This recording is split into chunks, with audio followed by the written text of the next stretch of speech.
Compost is a natural process that's been going on in the world for millions of years. Leaves from the trees fall to the ground, other things are deposited that are organic, once living, and they fall to the ground forming mulches. And these natural mulches are basically broken down by the microorganisms and the organisms in the soil, gradually contributing the nutrients and, most importantly, carbon back to the soil. And that is essential for keeping soils and ecosystems healthy. And that carbon is what gives this lovely compost its water holding ability. Not only is carbon a great way of saving water and improving the structure of your soil, it's also a great way of getting rid of all that excess green waste.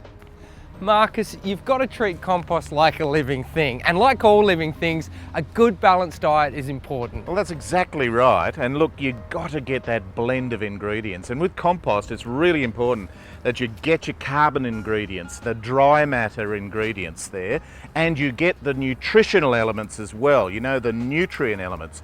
And that includes the things like blood and bone and pelletized manures and things like that. And even things like this sort of breaking down grass makes great compost. So don't throw any of your green waste away, pile it up, and you've got yourself an invaluable resource. Now, in commercial compost heaps, we use a lot of material at one go into one big hot heap like this. It's 16 cubic meters worth.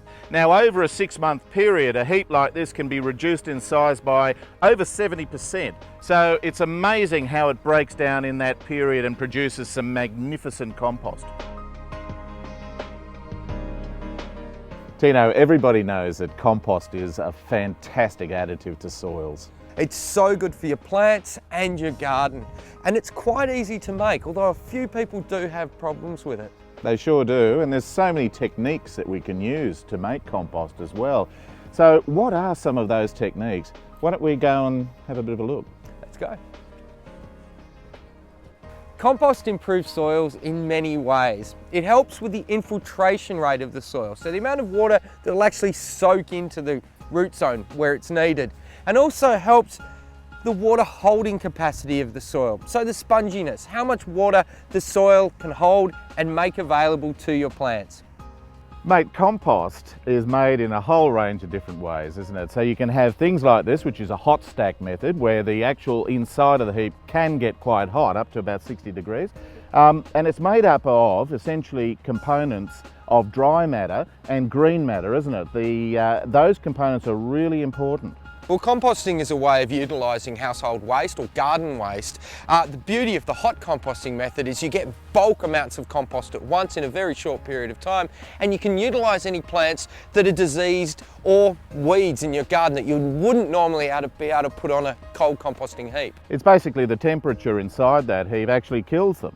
Cooks them. So it's a fabulous way of using that material, even if it is in some cases diseased or in some cases damaged. So the ingredients you use in your compost are really important. If you add too much of one, it's going to make the heap too wet and it can be spoilt that way. If you add it too dry, the heap actually won't compost properly. So what you need is a combination, and the combination includes things like dry matter like straw or hay or wood chip, or other types of dry carbonous materials.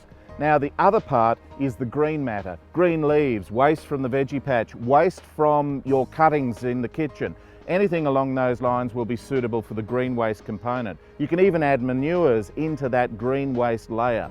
If you want to know a little bit more about the ingredients that you put in and the quantities, we have a fabulous fact sheet on how to make a hot stack compost heap. So check it out online.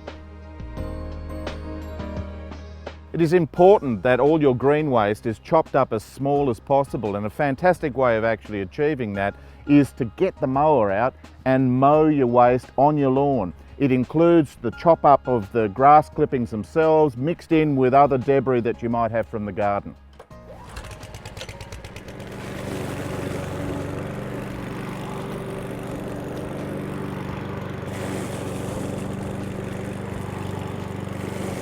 Okay, let's have a look at what we've done with the mowing. So what has happened is we've got a fantastic mulch now that's ready to go on the green layer in our compost heap. No-dig beds like this are another great method of creating compost. Now, you don't have to have a compost heap to get effective compost. A compost pathway like this is a simple matter of just laying your hay or straw down on an area that you've assigned to a pathway, and any rubbish, any debris from the garden, any old leaves, etc. can actually be put in underneath the hay, and you can do this on a fairly regular basis. That will break down and provide nutrients to the plants in the gardens nearby. Fantastic method. Tina, it's really, compost is the magic of the garden, isn't it, really? Most definitely. A smart gardener does compost. You make good stuff at home, it costs you nothing, it actually saves you money, gets rid of a waste product and saves you water. Gives you good success with your plants in the garden. Absolutely brilliant.